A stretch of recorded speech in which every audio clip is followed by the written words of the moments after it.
long as we're clear on that. Morning. This meeting of the Rules Committee is called to order. And I'll note for the committee record that there is a quorum present. Would anybody care to move the minutes from Thursday, May 4th? So move, Mr. Chair. Thank you, Leader Damath. Any discussion to the minutes? Seeing none, all in favor, please say aye. Aye. Opposed? The minutes are adopted. Well, members, we have guests in our Rules Committee today. It's an exciting, we're, normally lonely down in here in Rules, so welcome everyone. We have up on our agenda House File 1900, Vice Chair Hollins. Would you care to move your bill and the recommendation that it be referred to the General Register? Yes, Mr. Chair, thank you for that. I appreciate it. That is my motion. All right. The bill is before us. Vice Chair Hollins, please present your bill. Thank you. Thank you so much, Mr. Chair, and thank you, committee members. I am here today to ask for your support in passing the Environment and Natural Resources Trust Fund, which is a renewal of the lottery dedication that was first originated back in 1988. This trust fund was created for the public purpose of protection, conservation, preservation, and enhancement of the state's air, water, land, fish, wildlife, and other natural resources. And over the last 3 decades, it's helped fund dozens of important projects that do that across the state of Minnesota. In fact, we could probably find a project that has either touched or has been in one of your districts, almost all of your districts. I am incredibly excited to be here today and to be moving for this reauthorization, and I want to just highlight a couple of small things. So when it first was created, it was passed with overwhelming support from the voters, and when it was rededicated after a decade, it was also passed, and now it is time to do that again for the 2024 ballot.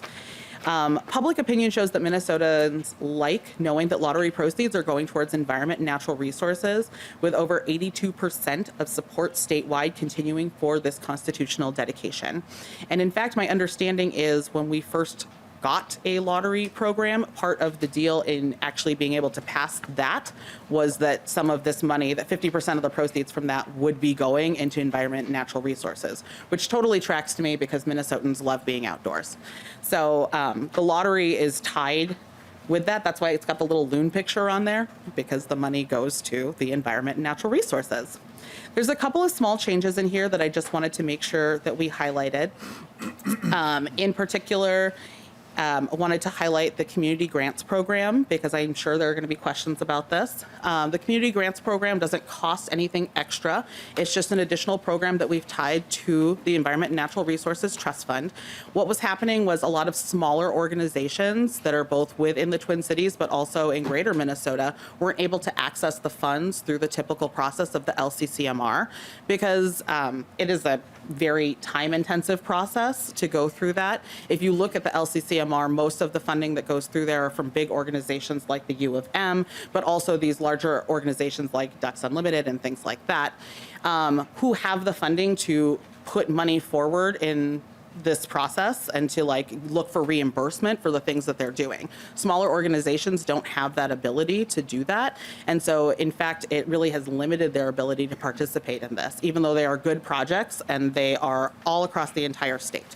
And so we worked really closely with some of those larger advocates and organizations, as well as with the DNR, to create a community grants program that would be able to fund some of these smaller projects and smaller organizations so that they can hopefully create a pipeline so they are larger and able to participate in the full LCCMR process in the future. The other thing that I wanted to note is that we are increasing the amount that can be drawn from the trust fund, so increasing it from 5.5 to 7%. And what this does is just make it more possible it supports the increased revenue deposited to the fund, and then also it keeps up with inflation, right? Like 5.5 just wasn't doing it. It wasn't effective for the things that people needed to get done. So this increases the amount that we are able to draw on that. I'm happy to answer any other questions, but I also have a number of testifiers here, and I would like to yield most of my time to them. Thank you so much, Vice Chair Hollins. We do have 10 folks who've signed up to testify today, and so I'll ask folks to keep it to no more than 2 minutes each, please. And we'll start with Nels Paulson, Conservation Minnesota. Mr. Chair, can you have the volume turned up in here? It's so soft. I can barely hear it. We'll do what we can. Thank you. Welcome to the committee. Please state your name and proceed. You bet. Good morning, Mr. Chair and members. Sorry. Yeah.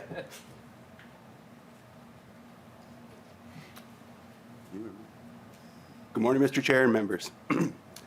My name is Nels Paulson. I'm the Policy Director at Conservation Minnesota. We help lead a coalition of dozens of organizations who support constitutionally rededicating a portion of state lottery proceeds into the Environment and Natural Resources Trust Fund. 3 times since 1988, voters have said yes, they would like a portion of the state lottery proceeds to help supplement the state budget and specifically pay for additional activities that protect, conserve, preserve, and enhance Minnesota's air, water, land, fish, wildlife, and other natural resources.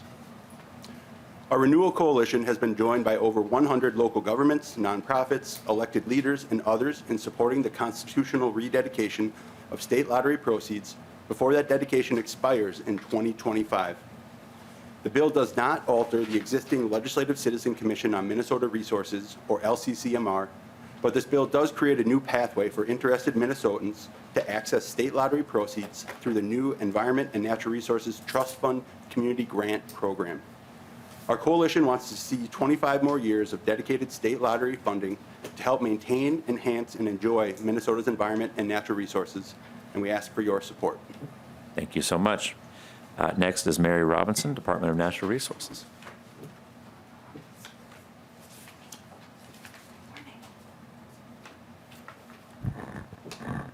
Good morning, Mr. Chair, members of the committee. My name is Mary Robison. I'm the Chief Financial Officer for the Department of Natural Resources. Certainly, the Department of Natural Resources supports the extension of the Environment and Natural Resources Trust Fund. Regarding the language in this bill around the community grants program, we have had an opportunity to work with Representative Hollins on this language. And with the current language, we are confident that we will be able to administer this grant program as intended to reach underserved communities while also making sure that we have appropriate fiscal controls in place as the fiscally cognizant and responsible agency. I'm happy to take any questions in this regard. Otherwise, I'll just thank you for having me today. Well, we certainly will take questions, and you can be available at the end, perhaps. Thank you. Next, we have Mike Verhoeven, Backcountry Hunters and Anglers. Welcome to the committee. Good morning, Mr. Chair and the committee. My name is Mike Verhoeven. I'm a hunter, a trapper, and an angler, and I'm a board member for Minnesota's Backcountry Hunters and Anglers organization.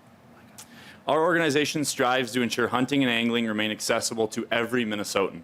To do this, we speak up and show up to fight for wild public lands, waters, and the fish and wildlife that live there. From boots on the ground work to showing up here today, our membership across the state believes that we only have one great outdoors and that we must do right by it. This bill, this effort, and these dollars do right by the great outdoors. Our organization strives to educate all, from anglers to policymakers, about the importance of publicly accessible lands and waters. We work to secure access to these places for every Minnesotan, including those not traditionally included, and the generations of proud outdoor recreating Minnesotans yet to come. We work to promote the overall health, conservation, and restoration of these places, specifically pushing for the management of these spaces and resources based on scientific guidance and scientific best practices. And we work to encourage the health and well-being of Minnesotans through the consumption of the wild and wholesome foods harvested from Minnesota's prairies, forests, wetlands, and waters. Like everyone, our organization's dollars and time for our volunteers is limited, so we scour your work, looking for policy initiatives that can move the ball forward on even just one of our organization's goals. Not many pieces of public policy can so thoroughly tick through our goals as does HF 1900. I'm here to speak up for our public lands and waters, and to say on behalf of our members, we support asking Minnesotans what they think about pointing these dollars at our great outdoors. When you ask, you can expect a resounding yes. Thanks to Chair Long for hearing the bill and Representative Hollins and all authors for their support. Thank you very much. Next, we have Cecilia Calvo, Minnesota Environmental Partnership. And on deck is Trevor Russell.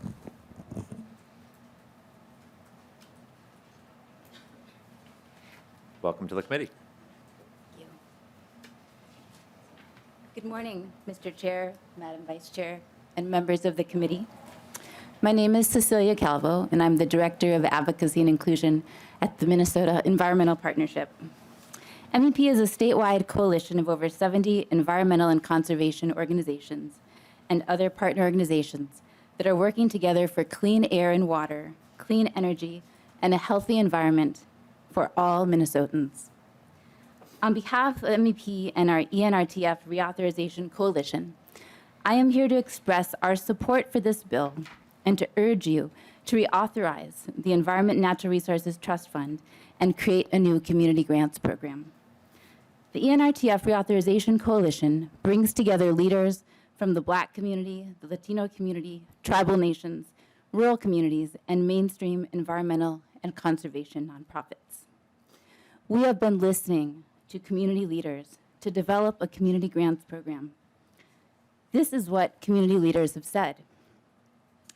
We need a program that responds to the needs of environmental justice communities who are overburdened by pollution, that listens to the solutions we hold to protect our clean water and air, creating more green spaces, reducing pollution, creating urban gardens, and improving access to healthy foods, that reduces the systemic barriers to accessing these funds. Currently, accessing ENRTF funding through the LCCMR is a lengthy, complex process that is difficult to navigate. A reimbursement-based grant program versus providing upfront money for projects. Small community grants groups, community-based groups often do not have the financial resources and the time and capacity that the current process requires. As a Latina woman who is the daughter of parents who immigrated from Peru, I understand these processes can be intimidating, difficult to understand, and language barriers add to this. The Community Grants Program will open the doors wider for people who have historically been left out of the process and have not been able to access these state dollars. As legislative leaders, I urge you to take this unique opportunity to enhance Minnesota's air, land, and water in a way that all Minnesotans are a part of. Thank you for your time, and thank you for your commitment to this work. Thank you. Next, we have Trevor Russell, Friends of the Mississippi River, followed by Rob Schultz. Welcome to the committee. Greetings, Mr. Chair, members. My name is Trevor Russell. I'm the Water Program Director with Friends of the Mississippi River. As you know, for 3 decades, the Environment and Natural Resources Trust Fund, or ENRTF, has helped Minnesotans, including organizations like ours, carry on a tradition of protecting our land, restoring habitat, and improving water quality across the state. The trust fund has made it possible for FMR and our partners to work at dozens of sites along the main stem Mississippi River and its tributaries. And this has allowed us to work with volunteers to restore hundreds of acres of habitat and tackle important research topics that affect statewide habitat, wildlife, and water quality. Thanks in part to the dedication of net lottery proceeds, the trust fund has funded over $900 million in projects for Minnesota's natural resources. Unfortunately, as you know, this lottery dedication to the great outdoors will sunset if not renewed by 2025. So our message to this committee is twofold. First, we're very grateful to the leadership of Representative Hollins and Senator Herr and the other body in bringing forward legislation to put the lottery dedication on the ballot as a constitutional amendment in 2024. We feel that the chance to renew dedication of lottery funds is an opportunity that we cannot afford to miss. And the second is that we strongly support the Community Grants Program to ensure funding opportunities for underserved communities that have historically not had adequate access to this important source of funding.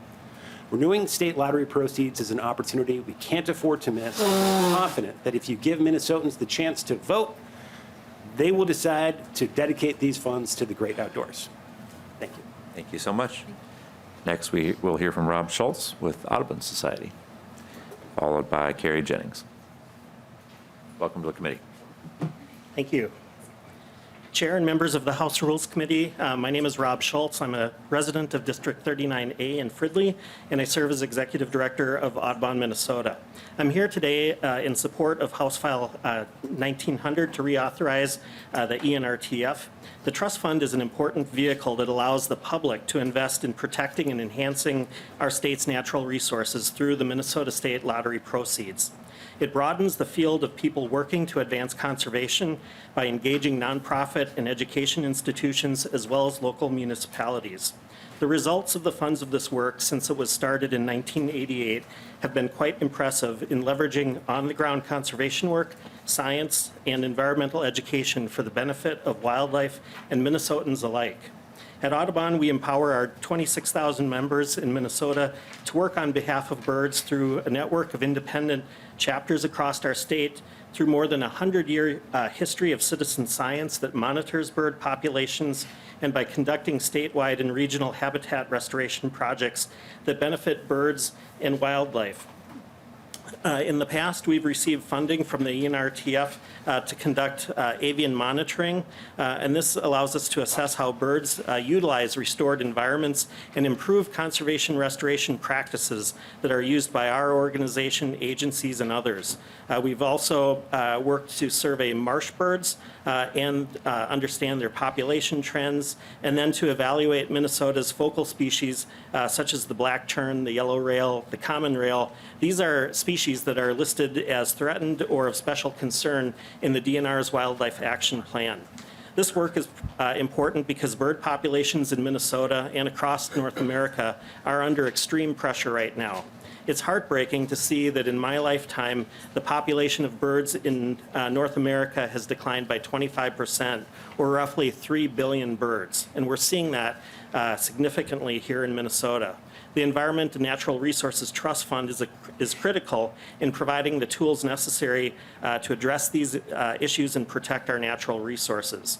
We are passionate about the Community Grants Program because it will make this funding more accessible to smaller organizations in rural and metro communities that may not have the resources otherwise to participate. There's also a significant need to make ENRTF funding more accessible to organizations serving BIPOC communities. Community grants will make ENRTF funding opportunities more equitable and will ignite a new generation of stewardship for our natural resources. Thank you for your consideration. Thank you. Next, we'll hear from Carrie Jennings with Freshwater, followed by Mike Harley. Welcome to the committee. Thank you, Mr. Chair and members. My name is Carrie Jennings. I'm the Research and Policy Director at Freshwater. We're a nonprofit focused on science-backed policy initiatives and empowering citizens to protect their water. I'm here to speak to the way the ENRTF has transformed the way science is done in the state of Minnesota. I've witnessed over the last 30 years the way that the funds have been used to help us understand the baseline conditions and the environmental challenges that we face in Minnesota, and that has helped our agencies direct restoration and protection dollars more effectively. The projects that are advanced to the LCCMR are Minnesota specific. The review process for these projects has also evolved over the years, and now there's robust external review of these really kind of technical things they are hard to rank really without some external review. What we also see is that when the dollars are awarded, they grow local academic talent. You get a really good bang for the buck when you invest in academics who are training graduate students, because those graduate students become specialists in the environmental concerns of the area. And many of them remain to take academic positions locally or populate our state agencies. So I think these are things that probably aren't as obvious to you when these projects are funded. The projects are also hosted on a website, and they're accessible to people to refer to. So there's this great database of local research that people can return to. I think also that what we have seen at Freshwater, we've started to work across the Great Lakes states from here to Ohio, and we're seeing that the scientific knowledge production in Minnesota far exceeds any of the other states in the region. We're looked to as a leader. And the other states don't know what they don't know because they haven't done this prioritization of monitoring. So from invasive species to emerging contaminants, the projects that ENRTF has funded have identified key gaps and needs, and our state agencies have responded. So it's not just building knowledge, but also the capacity for the state to continue to address these challenges. Thank you. Thank you. Next, we'll hear from Mike Harley with Environmental Initiative, and will be followed by Kateri Ruth.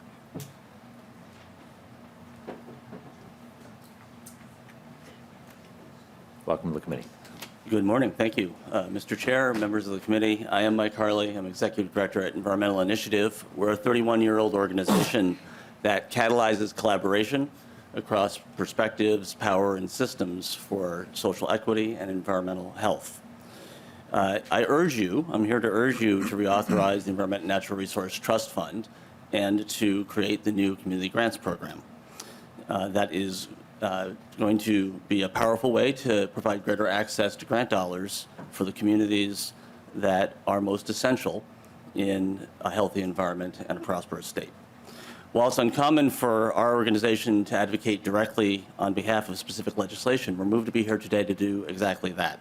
And the reason is because of the powerful potential of the proposal that you have before you. We are part of a robust Environment and Natural Resources Trust Fund Reauthorization Coalition that includes leaders from the Black community, the Latino community, tribal nations, rural communities, as well as conservation and environmental organizations. This coalition has set their collective sights on fair and equitable access to environmental funding, and our proposal for the Community Grants Program is intended to that end. The idea for this grants program emerged from the BIPOC and rural members of our coalition and has been embraced by the entire coalition. It has been our honor as an organization to work side by side with Dr. Sam Grant to co-convene the core group that has been developing this proposal for a community grants program. That core group includes very active members from the Red Lake Nation, from COPAL, from Rainbow Research, from Public Policy Project, from the Environmental Justice Coordinating Councils in St. Paul and in North Minneapolis, from the Initiative Foundation in Little Falls, and many other organizations. Members of our coalition from BIPOC and rural communities have showed up to support this proposal throughout the session and testified in every other hearing before today, and they have been deeply investing their time in this proposal all throughout the session. Many of these individuals hoped to be here today and tried to be here today, but the pace and the dynamic schedule here at the legislature can stand in the way of community leaders showing up and sharing their voice with you in conversations like this, and I know that you know that. This is certainly true for a hearing like today, and it is even more true for a complex and lengthy process like LCCMR. What works for mainstream organizations does not often work for small community-based organizations. If you don't have a lobbyist, if you don't have staff in the Twin Cities, if you don't have the money to invest in a fundraising process that extends well over a year, if you don't have the resources to spend money up front and then wait for reimbursement, then on a practical basis, LCCMR is not accessible to you, whether or not you are eligible. This is why we are proposing the creation of a new program that is meant to support the efforts of the organizations who need that access in order to do the good work that they have been doing in communities around our state and that they stand ready to do around our state if we can lower the barriers to their access. And I hope that's what you'll choose to do today. Thank you. Thank you so much. Next, we'll hear from Kateri Ruth with Great River Greening. Apologies if I mispronounced.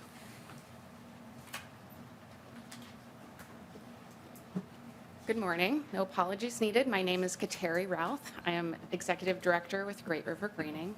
I just want to start by saying we stand in support with the bill as it stands, with a community grants program and with everything you've heard from other partners this morning already. What I'm going to do is simply highlight some of the projects that have received this impact already in the communities and habitats that have been supported. Stretching from the Metro to St. Cloud, we have a program called Pollinator Central. We're working to improve critical pollinator habitat on 40 sites with 26 partners across 9 counties, improving over 660 acres. We are also including Minnesotans as citizen scientists with this project. This work benefits pollinators, of course, but it also reduces maintenance for cities and counties as we convert turf to resilient prairie. In southern Minnesota, we received multiple grants through the trust fund to work with farmers on sustainable agriculture practices. This includes adding continuous living cover crops to farmers' rotations, as well as improving savanna and woodland habitats with grazing animals, a process that's mutually beneficial for both farmers' operation and the environment. In central Minnesota, we're in partnership with the Crow Wing Soil and Water Conservation District, restoring 90 acres of habitat to health and resilience within the Camp Ripley Sentinel landscape. With trust fund dollars, we're able to leverage additional matching support, and with the matching support have brought over 120 high school students to the work on that project site. Great River Greening is about to start a new LCCMR-funded project that will pilot the implementation of portable biochar kilns. This process reduces carbon emission in the management of waste wood. We'll demonstrate this process as well as share it with other service providers, spreading the benefits of this process. Environment and Natural Trust Fund grants bring people together, more funding and partners to the table, creating an even bigger impact on green spaces, wildlife, the community, and the outdoors throughout Minnesota. Trust fund dollars simply make this critical work possible. Thank you. Thank you so much. Our final testifier is Chris Stevens with Frogtown Green. So he actually wasn't able to make it today, Okay. sorry. No problem. All right. And that completes our public testimony, so we'll turn to discussion of the bill. First up is Representative Robbins. Thank you, Mr. Chair, and thank you, Vice Chair, for bringing this bill forward. I have two different sections of question. First, it's of great concern to me and some of the communities I serve that the opportunity for using some of this money for wastewater treatment facilities is going to be taken away. Can you explain why you're doing that? Vice Chair Hollins. Thank you, Mr. Chair. Thank you, Representative Robbins. I can. So I know that there have been several attempts over the years to use these funds for things that would otherwise be capital investments, like wastewater treatment facilities, and even other capital investment projects. And so they didn't meet the criteria that is otherwise described in the Environment and Natural Resources Trust Fund. And in fact, most recently, I think in 2018, the legislature did use some of these funds and for capital investment projects, and it was later addressed and walked back by the legislature in 2019. I believe there was even a lawsuit involved in that because it was not appropriate use of the funds. And so that was the reason why we put the particular clause in there. We just want to avoid a situation like what happened previously where they weren't being used appropriately. And I know that, at the risk of expounding, I know that Representative O'Neill asked a similar question in Ways and Means. And I just want to reiterate that, the protection of water, especially drinking water, which is included in the question, in the ballot question, is still really being addressed by the trust fund. In particular, when we talk about groundwater and how our groundwater, what we do on the land seeps into the groundwater and how that is impacting people's access to clean water. And so that's the reasoning behind it. I think on a really practical level, we could very quickly deplete this trust fund and any uses of it, especially with the amount we're allowed to draw, if we start pulling into wastewater treatment plants because they cost a substantial amount of money, as I'm sure you know. And so that's really not what we want to spend all of the funding on. We want to make sure that it's distributed primarily for research, but also for projects that directly impact the air, water, land quality in Minnesota. Any follow-up? Yes, thank you, Representative Mr. Chair. Thank you for that. And I do understand it could overwhelm the other projects, but I would say that, there are a lot of communities that are, treating sewage and it goes back into the water, and it is really about the water quality. So maybe there'd be a way to find a balance where some of these projects are allowed, but I think just to say never is unfortunate. And then, if I may, and then just one more clarification on subdivision 4 about administrative expenses. It looks like the DNR can keep 5% and the grantees can keep 5%. So we're really allowing 10% of this money to be allowed for administrative expenses. Is that accurate? Vice Chair Hollins. Thank you, Mr. Chair. Thank you, Representative Robbins. I believe that is accurate. It is 5% because the DNR has the oversight, and we built in if you look there, we built in a lot of oversight on this with clawbacks, reporting requirements, et cetera, to make sure that we were doing our real fiscal duty and making sure that this money is spent correctly. And that was the request from the DNR, that we make sure that they administratively, since we're putting this on them. Originally, it was envisioned that these community grants would go through community partners, but in order to be as responsible as possible, we decided to put it through the DNR instead. And as part of that, they asked for funding to be provided. So 5% from the amount that is dedicated to the community grants would go for administration of those community grants. And then the 5% is the 5% of whatever that organization gets in order to administer and provide for, the use of that grant. Representative Robbins. Thank you, Mr. Chair. Thank you. And I do want to call out my great support for the guardrails on the grant-making process. I think it's a model for other ways we do grant-making here, so thank you for doing that. Thank you. Representative Nash. Thank you, Mr. Chair. And Representative Hollins, my questions are really sort of around, let me get to the page. I just had it. The community grant-making process. Some of my questions were, and I'm not trying to be cute, but there was a group of criterion in there that I don't understand, like places that are losing agriculture, underserved, and the one that caught my mind was without indoor plumbing. That one was curious for me. That's line 3.14 through lines 3.21. And there's a lot of things listed there: agriculture loss, building loss, wildfire risk, low incomes, high energy, and so on. How are those things going to be calculated in order to move forward for grant scoring, if you could? Vice Chair Hollins.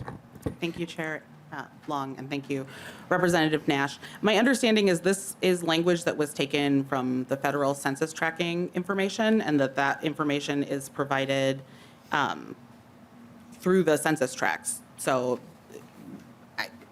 I don't know if anybody involved in the administration has a better sense of how that works, but I'm happy to. Anybody else want to speak to that? And Mr. Chair, maybe we can. Representative Nash. Thank you, Mr. Chair. And maybe we can just figure that out before it hits the floor.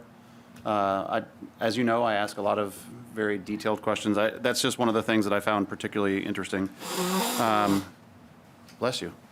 And I too am a hunter and a fisherman, and I do appreciate the work that's done here.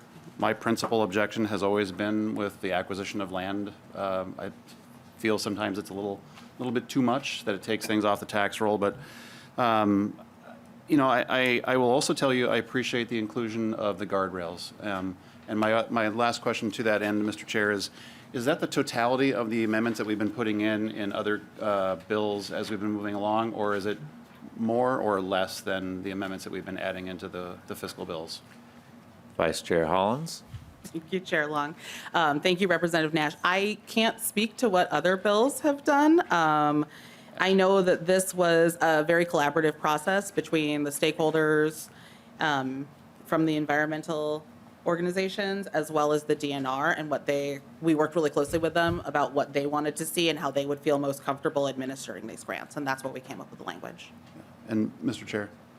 Representative Nash. This was something that I think that the leadership of both caucuses and the Senate agreed to, and this was the grant amendment that was being added into all the fiscal bills. And I think that that's quite detailed and puts up good guardrails that are in sort of compliance with the OLA reports. So if it is, fantastic. If there's a little bit more that we could do, then I would also appreciate if we went that extra mile. Looks like Chair Olson might be able to answer your question.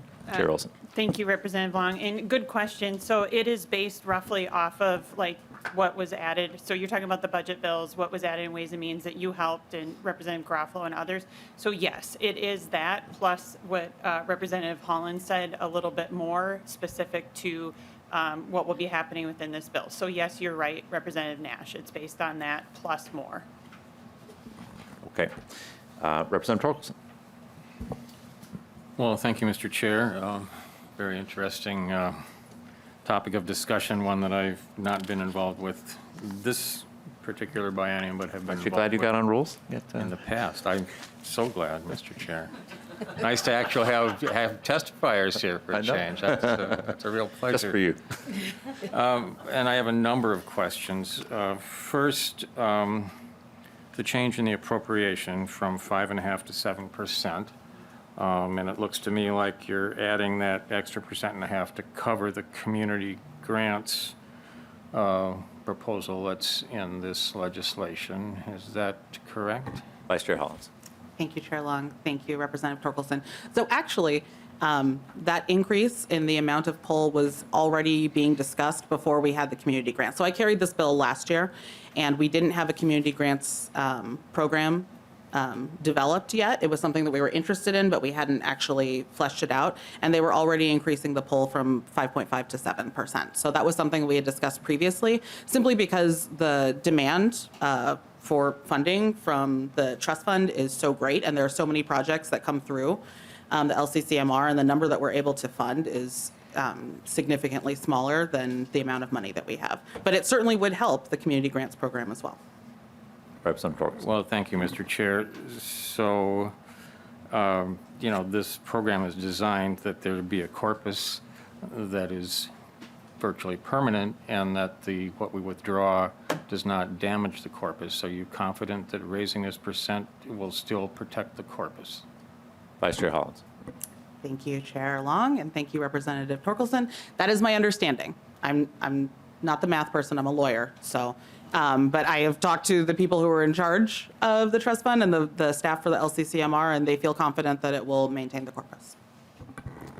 Well, thank you, Representative Mr. Chair. Hopefully, I don't know that we have anybody here that can answer that question this morning, but I will explore it on my own. The demand is limitless, by the way, Madam Chair. There is no end. The demand will increase exponentially as the money available increases. I'm confident of that.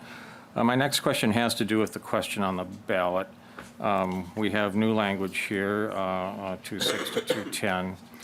But what I don't know, and if I had been a little more up to date, I maybe would have explored this myself. But how does this language compare to the language that was on the ballot in the past?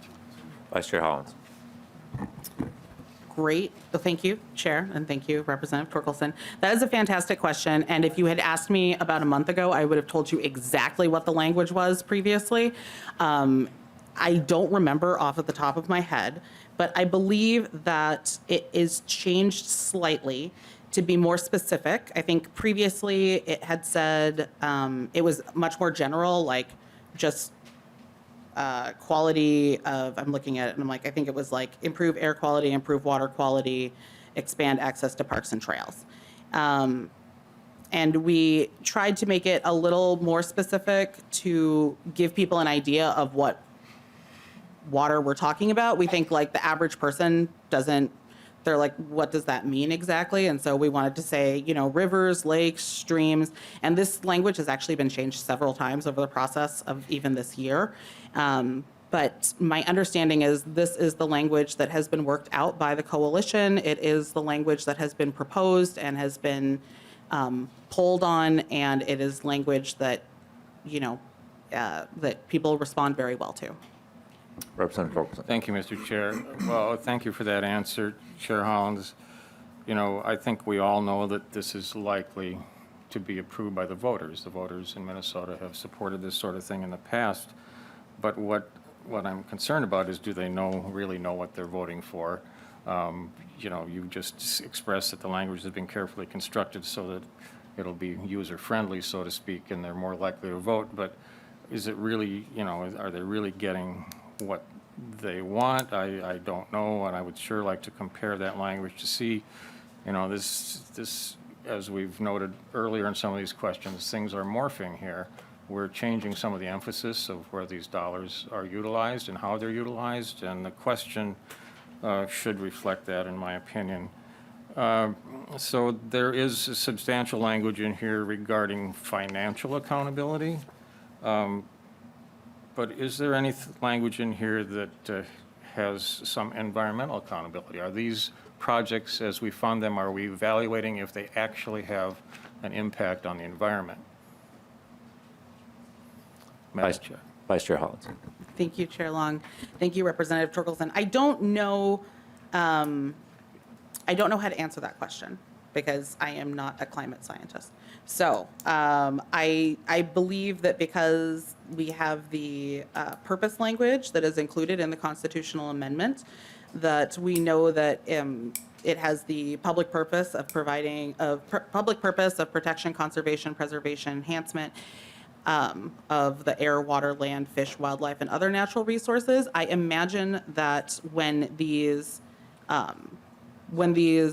proposals are put before the LCCMR, they are evaluated. We usually get input from the DNR, but you're asking about the output of what comes from these proposals. Is that what you're saying? Like the value that comes from them? Is that what you're asking? Representative Torkelson. Mr. Chair, that's exactly what I'm asking, Chair Hollins. It's a question. I served on LCCMR. I served on Clean Water Council. I, at one time, served in the Environment Committee, et cetera. And accountability, financial accountability is one thing, but the question that we were often asked and should be asked is, are these dollars actually having an impact that reflects what is stated in the goals? We've got the financial language here, but I don't see anything here that says, are we evaluating the work to make sure that we're reaching those environmental goals and that we're actually having an impact there, not just on the pocketbook of the fund, but on the environment of the state of Minnesota? Vice Chair Hollins. Thank you, Mr. Chair. Thank you, Representative Torkelson. I guess my answer to that would be that's beyond the scope of this language because the people who choose these, the people who are in charge of where these funds go is the LCCMR. And so I would ask the LCCMR to make sure that that is something. This is really about taking the funds that come from the lottery and making sure they're dedicated to the Environment and Natural Resources Trust Fund. If you're asking specifically about the community grants, is that what you're trying to get at? Representative Mr. Chair, no, I'm speaking of all grants. Yeah. And just saying, well, LCCMR should take care of it, even that's not stated in here. That we demand, that we ask that there be accountability, environmental accountability for these funds. It's a worthwhile endeavor. It seems to me that's what this is all about. And I won't pursue that any further at this point, Mr. Chair. Then finally, just the community grants program, you know, I think and this is my first exposure to it, so I apologize that I haven't had a chance to analyze it. But when I look at today's handouts, for instance, and I see long lists of groups and logos and organizations that are all out there working in this area already, and apparently we're attempting to add more by establishing this community grant program. It just, and I guess there's not a question here, Mr. Chair, but it just seems to me that these groups that are already in existence, that already have staff and an organization, couldn't they be doing this work? Couldn't they be helping these community programs access these funds instead of establishing another bureaucracy, taking another 5%? We're really good at creating organizations and funding them. We're not so good at actually getting the work done for the environment. No question there, Mr. Chair. Thank you, Representative Torkelson. Vice Chair Hollins. I just want to respond to that really quickly. Thank you, Chair Long. Because honestly, that was the original envisionment of the community grants program, was partnering smaller organizations with larger organizations who are already doing this work and having them be like the fiscal agents or be somebody who is working with them to be able to access those funds. But our understanding is that when you do it that way, there is not fiscal accountability, especially for the agencies that are providing those funding. And so because there has been a resounding desire to make sure that we are being very accountable with where money is going, especially state funding, we decided to go through the DNR because otherwise the DNR did not feel comfortable with us having partner organizations that were taking accountability, but then it ultimately passes up to the DNR and they are in charge of whatever happens. So that was the reason why we did it the way we did. But I understand your frustration. Representative Jordan. Thank you, Mr. Chair, and thank you, Vice Chair Hollins, for all of your work on this. I think it's important to note that there's another section of law actually that does talk about LCCMR and how those projects are evaluated and what goes into that. And I also actually see that our LCCMR director, Becca Nash, is in the audience, and I am wondering if she could maybe come down and explain that grant process, how it is existing and how those projects are evaluated and are held accountable to some and evaluated for success and whether or not they should be continued, and talk a little bit more about the process, because it seems like there might be some confusion here about how that plays out. I think a brief explanation would be helpful. Welcome to the committee. Please state your name for the record and proceed. Good morning, members. I'm Becca Nash. I'm the director of the LCCMR. Just as an overview for the process, we have an annual request for proposal that goes out, and the request for proposal includes priorities for protection, conservation, enhancement of air, land, water, fish, wildlife, and other natural resources. There are priorities that the LCCMR has established through their strategic plan. That strategic plan is required every 6 years to focus those priorities. Anybody across the state is allowed to apply for funding. And we do have an extensive evaluation process for those proposals. First, they're reviewed by staff for completeness and fit and eligibility according to the Constitution and our statute and our priorities. And then those proposals go to the commission members who evaluate it against an established 10-point criteria, 10-point criteria that have been developed over the years. Proposals then are invited to present before the commission, and the commission is allowed to ask questions and address any concerns. And then another evaluation process occurs, and the top projects are selected for recommendation. Any of the research projects that are proposed for recommendation undergo extensive external peer review as well. So these are anonymous peer reviews by experts in the field all over the world, quite honestly. We try to seek people outside of Minnesota to avoid any conflict of interest. And then those recommendations go to the legislature for funding. And then once funded, projects are required to complete work plans that spell out their specific outcomes and accomplishments that they are planning to reach through the process. And then they are required to report back to the LCCMR every 6 months on their progress and on their spending. And then they do also submit a final report. And we do try to get those results out and make those outcomes available for all to view. They're on our website. We also have a weekly email newsletter, so we are trying to get out the word about what those projects are accomplishing. We do site visits every 2 years to follow up on some of those projects to see some of the results on the ground. And then we also work with the media as well to get the word out about what those projects are accomplishing. Thank you, Ms. Nash. That was helpful. Appreciate it.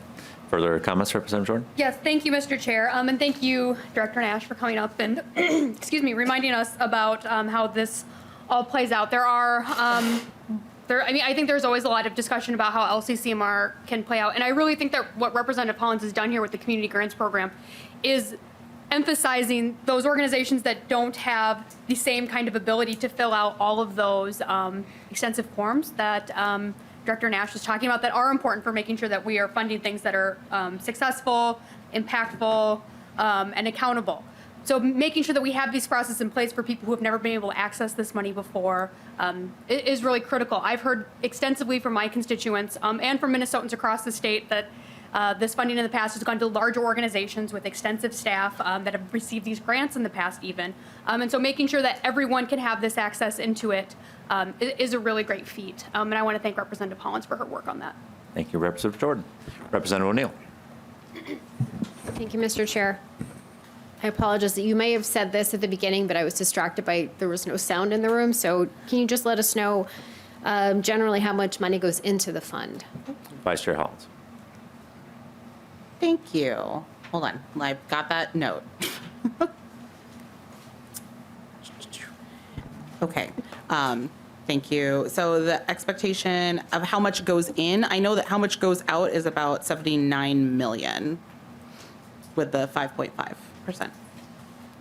I think how much goes in depends on what lottery sales are like, so it kind of varies. Representative O'Neill.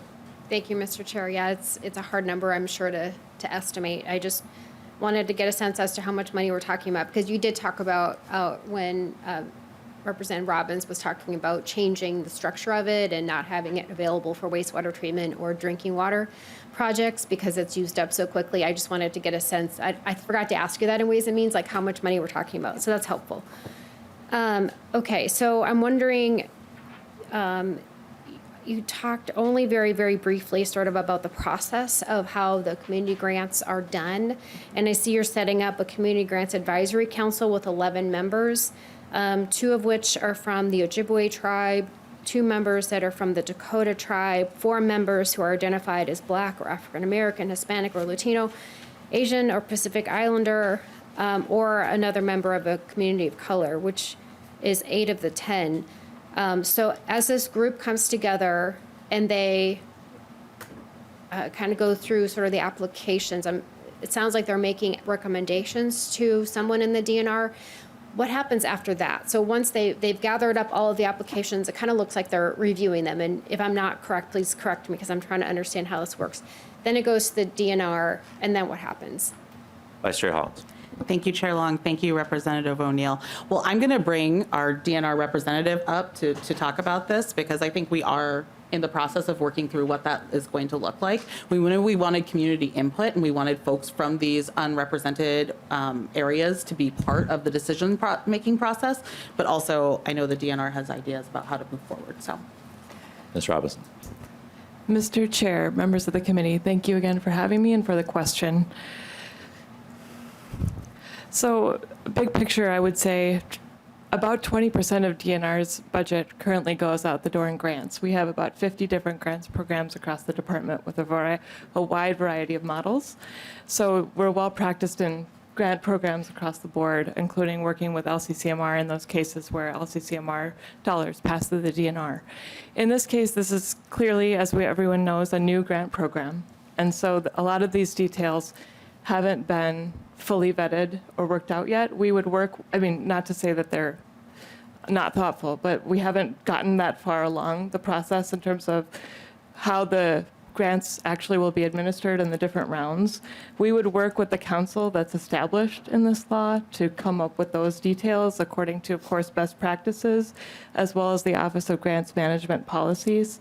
The DNR follows all state policies, of course, related to grants management as overseen by the Department of Administration and the Office of Grants Management.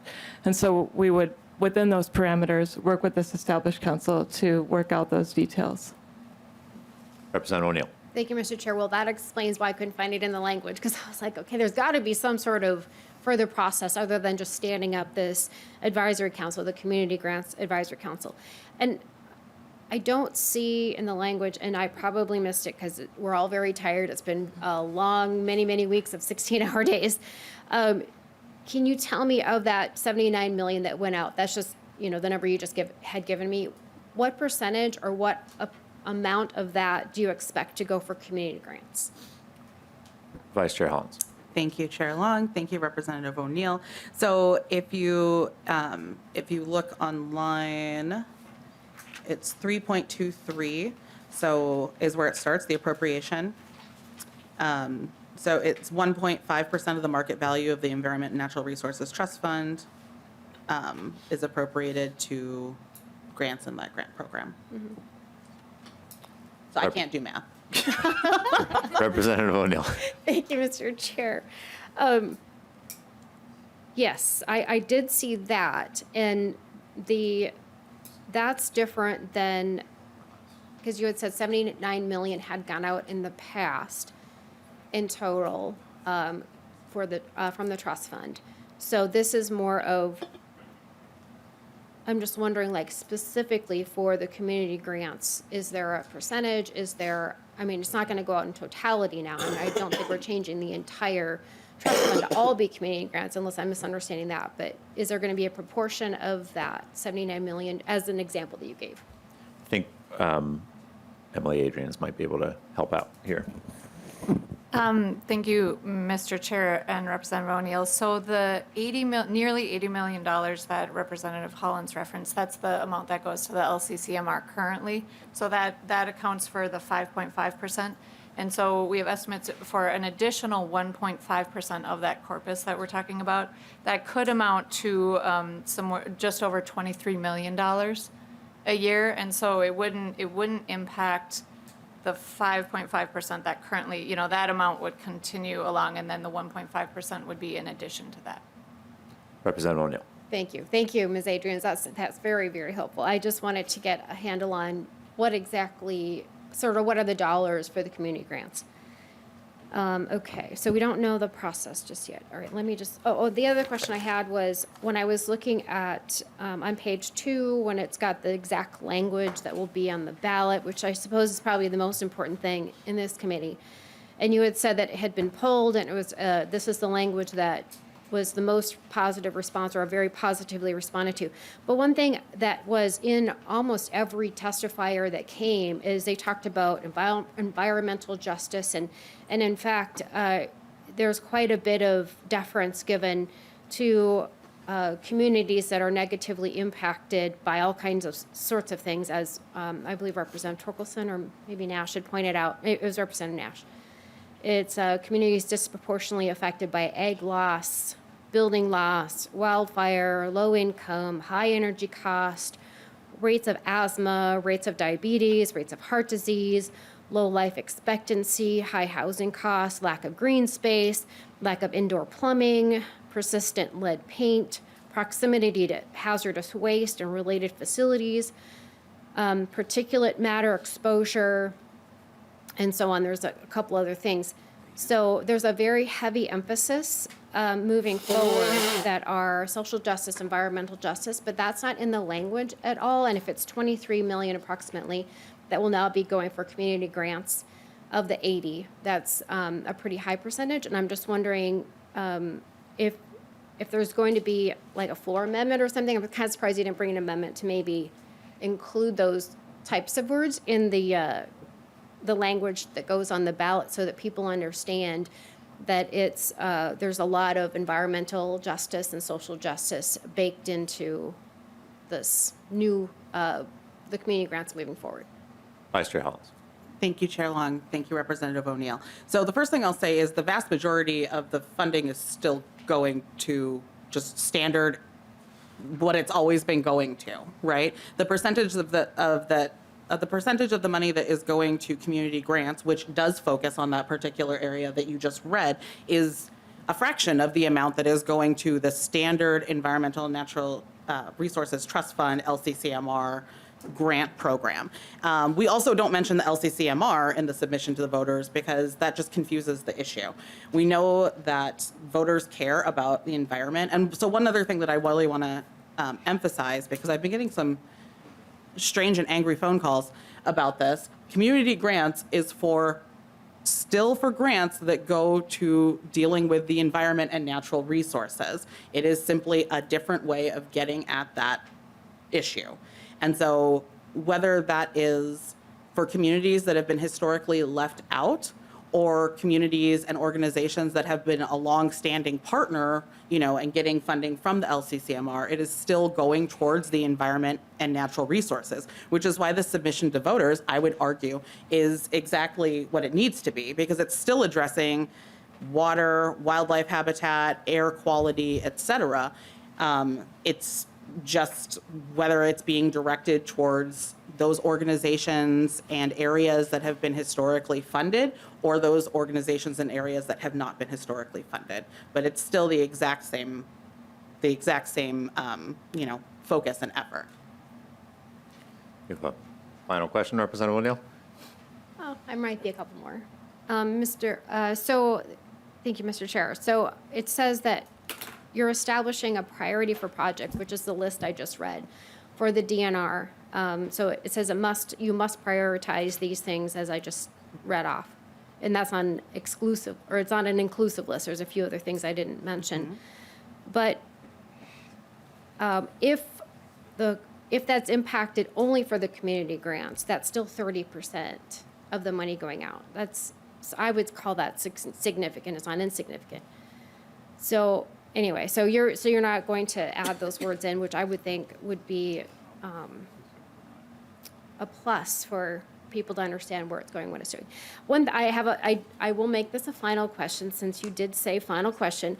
So if you could let us know, nobody really stated examples of what community grants might fund. I know that there were some really interesting things I thought was really kind of cool from just what had been done in the past, which is some pollinator work, cover crops, including grazing animals, all these things that I think are fantastic.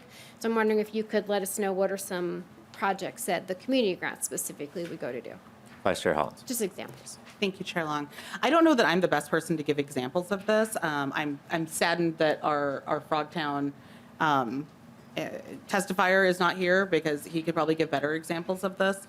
But certainly things that have been thrown around are increasing green spaces, educational programs for underserved youth, ways for people to get out and experience the outdoors and conservation efforts, trying to make it accessible,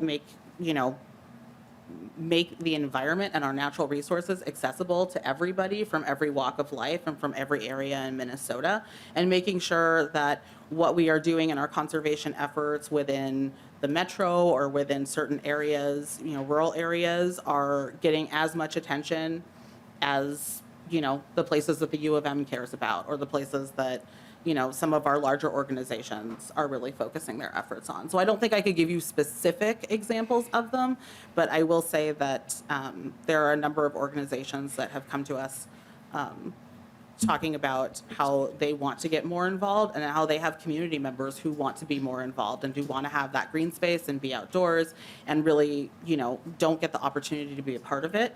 And having access to this funding is going to make a huge difference for them. I'll just note as well that we have in our packet a community grants program one-pager that has 4 or 5 different examples of potential uses for the community grants programs. Leader Damath. Thank you, Mr. Chair, and thank you, Vice Chair Hollins, for presenting your bill and for inviting others into the Rules Committee today. Just a couple of notes. I appreciate in the bill the reporting requirements, and then that additional financial accountability, as you've heard from my colleagues. I definitely appreciate that. One of 2 questions on line 8.12, where it talks about the sub-grants. Could you just talk a little bit about that and how you would see that playing out? I'm not as familiar with the sub-grant portion on 8.12. Vice Chair Hollins. And thank you, Chair Long. Thank you, Lead Damath. I'm going to defer to my DNR colleagues regarding the sub-grants provision.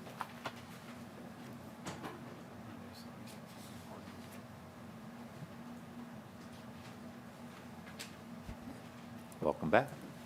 Thank you, Mr. Chair. I'm sorry, I missed the section that we were referring to. Could someone please? Subdivision 6, page 8. Mr. Chair, it would actually be 8.12, the subdivision 7 on the sub-grants. Just wondering a little bit more information on that. Thanks for the correction. Thank you.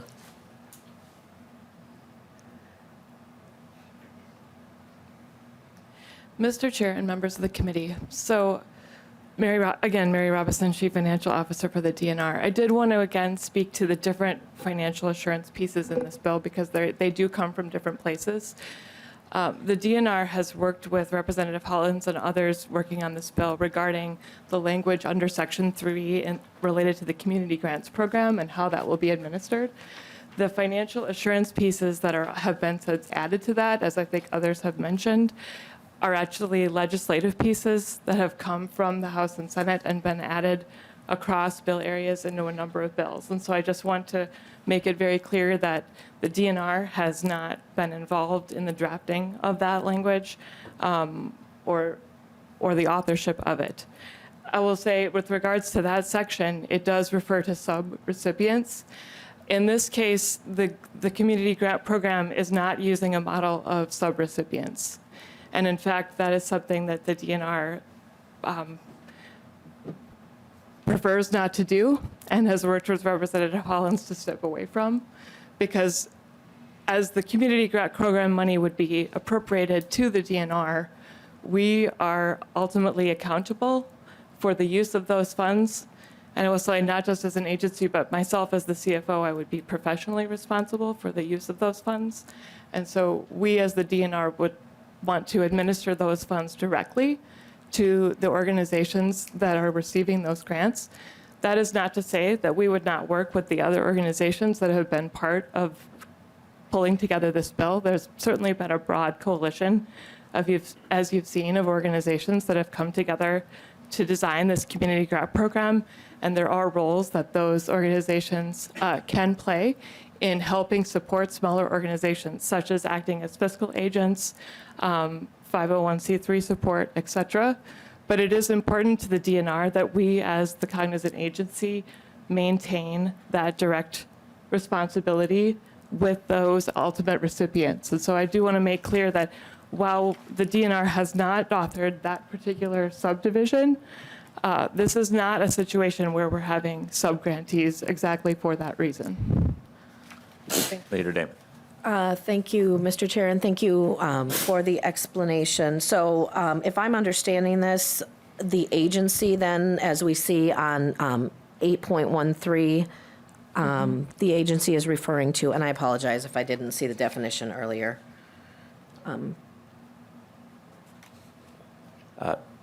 So the question is, what is the agency referring to on 8.13? Ms. Robinson? Yes, so, Mr. Chair, thank you. The section that begins on 8.12, I believe, refers to subrecipients. And again, this is in the section of the bill where there is a broad language on grant administration being put in a number of bills, including this one.